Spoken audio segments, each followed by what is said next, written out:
C'est comme si mobile on a une chrétien depuis. Donc, dans ce cas, avant, si on parle l'accent aussi, c'est pas genre moi aussi. Il y a beaucoup de cas comme ça. C'est là que la jeune fille devait attirer l'attention d'abord pour savoir dans quoi elle s'engageait. Bon, le type a fait semblant, il s'est marié finalement. Tu as découvert qu'il n'était pas chrétien. Ok.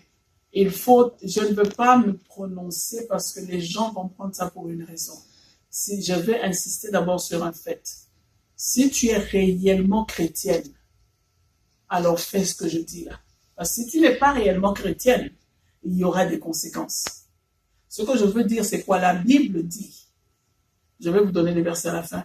Elle te dit que quand toi tu es chrétien et que tu as épousé un non-chrétien et que cela devient une pierre d'achoppement pour ton avancement spirituel, tu as le droit de te séparer de ce non-chrétien-là. Pas parce que tu as l'argent. J'insiste là-dessus. Pas parce qu'il est venu t'empêcher d'accomplir tes dreams. Parce que si tu es réellement chrétien, l'argent ne compte pas devant Jésus. Jésus-Christ n'avait pas d'argent. Mais il est le maître de l'or et de l'argent. Toute la création est entre ses mains. Tout ce que tu voudras, Jésus peut te le donner. Alors tu ne te sépares pas d'un homme parce que toi tu as l'argent et que lui il t'étouffe dans tes dreams. On ne se sépare pas d'un homme parce que moi j'ai des goals mais que lui n'épouse pas. Tes goals à toi doivent être les goals de Jésus. Quand tu entres dans le mariage, tu entres dans la chose de Dieu. Alors tu dois répondre à la chose de Dieu, pas aux dreams et aux goals de ce monde. Mais si réellement la personne que tu as épousée est mondaine, elle a fait semblant de venir à l'église, et moi je mettrais ça même en doute, parce que si cette église-là était réelle, quelqu'un qui fait semblant qu'il entre dans ton église, ou il quitte l'église, ou il est transformé quand Jésus-Christ est là. Il n'y a pas de semblant avec Jésus.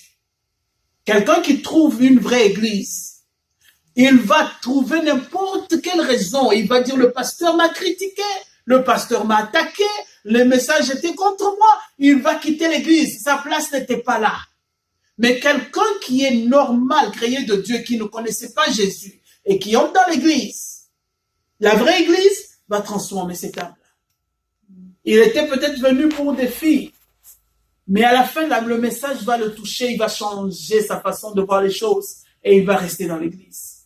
Mais si quelqu'un t'arrivait à t'arracher comme ça et partir avec toi, je ne condamne rien, mais peut-être que le Saint-Esprit n'était pas là pour vous diriger, vous dire, voilà, ça c'est faux, ça c'est vrai. Parce que le Saint-Esprit va te montrer que this is wrong and this is true.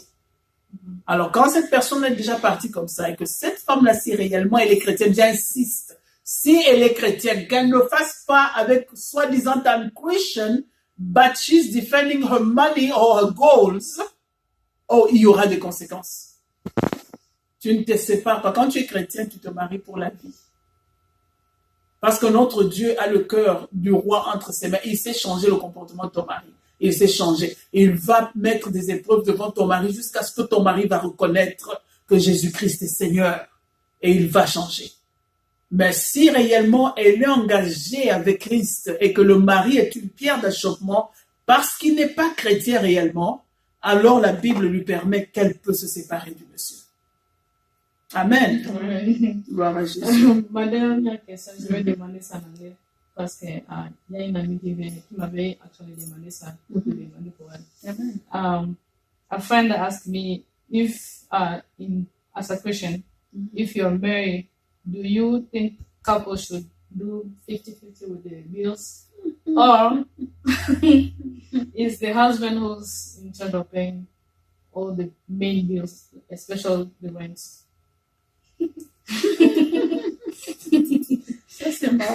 So if you can answer that in English so she can see it, that would be great. Okay. Yeah. Okay, for 50-50, from my views as a servant of God, there is no 50-50. That's what I can say it up front. There is no 50-50. Even if you're making more money than the guy, there is no 50-50. If you go in the marriage means you becoming one. How can one have 50-50? That's the point. when you get married together, you have kids together.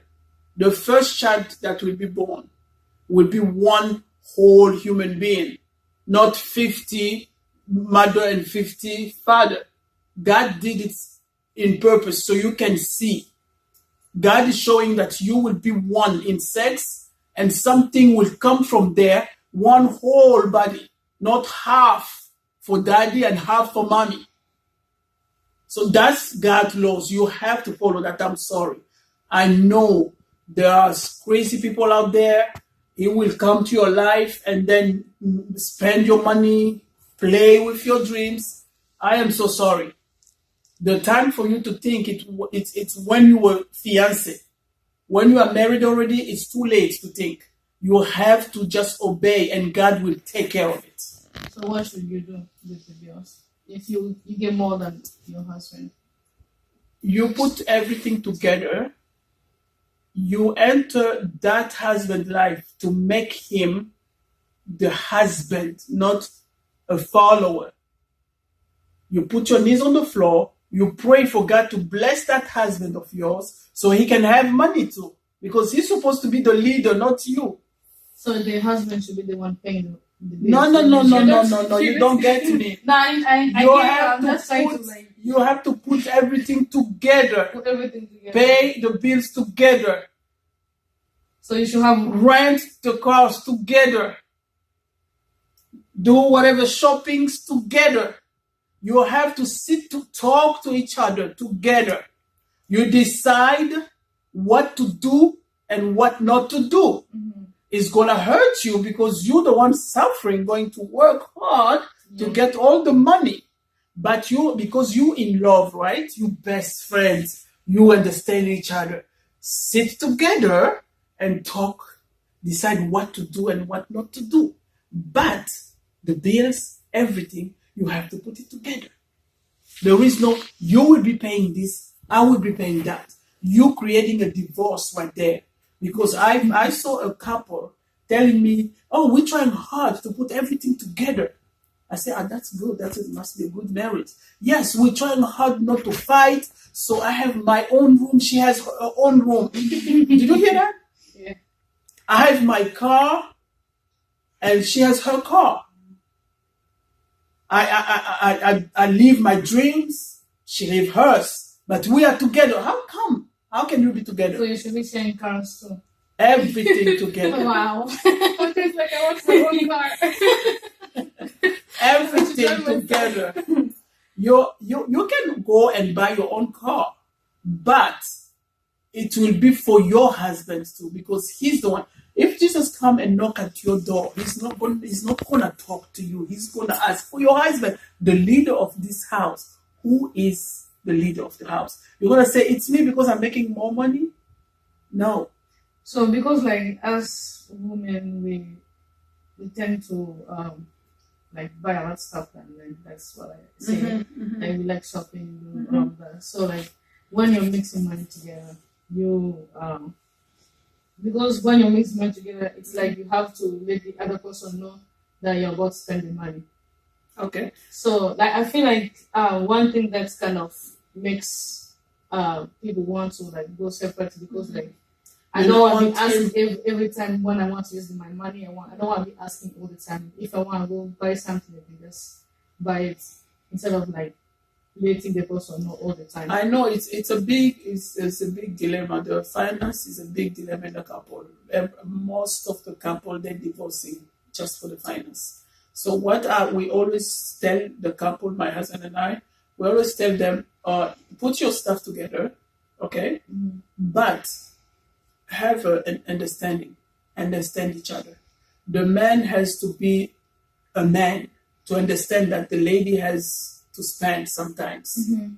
And the woman has to be enough woman to understand that the man, he will spend his money for gadgets, for games, for cell phones, and be ready to accept that because that's what the men are doing.